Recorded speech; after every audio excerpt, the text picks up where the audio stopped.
Když zjistíte, že čekáte miminko, váš život se dramaticky změní.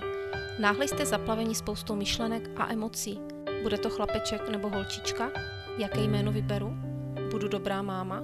A to nejdůležitější, bude moje dítě zdravé? Je to ta nejúžasnější část vašeho života. Pravděpodobně vůbec nepřemýšlíte nad DNA nebo chromozomy. Ale ve velmi vzácných případech se mohou u děťátka objevit chromozomální abnormality, které mají vliv na jeho zdraví. Je tu ale test Maternité 21+, který byl vyvinut v laboratoři Sequenom a který identifikuje mnoho důležitých chromozomálních abnormalit. Je schopen také rozpoznat pohlaví miminka. Test Maternité 21+ je jednoduchý, vysoce přesný krevní test, který je možné provést již od 10. týdne těhotenství bez rizika potratu spojeného s amniocentézou odběrem plodové vody. Tato revoluční technologie dovoluje testování DNA miminka, která koluje ve vaší krvi. Pokud se miminka objeví jeden přebývající chromozom nebo chromozomální abnormalita, je zde schopen některé z těchto změn zachytit.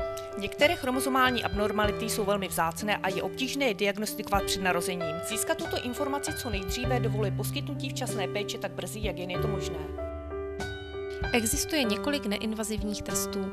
Test Maternité 21+ je výjimečný. Na rozdíl od ostatních testů dostáváte jasnou odpověď ano nebo ne.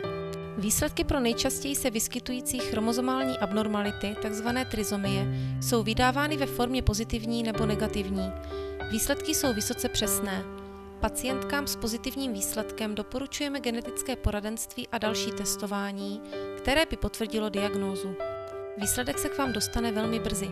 Jsme zavázáni k doručení výsledku k vašemu lékaři do 5 dní od příchodu vzorku do laboratoře Sequenom. Provedli jsme více než 350 000 testů. Našim výsledkům můžete věřit. Vyplatí se o testu vědět co nejvíce. Zeptejte se svého lékaře, zda test Maternité 21+ je správnou volbou právě pro vás.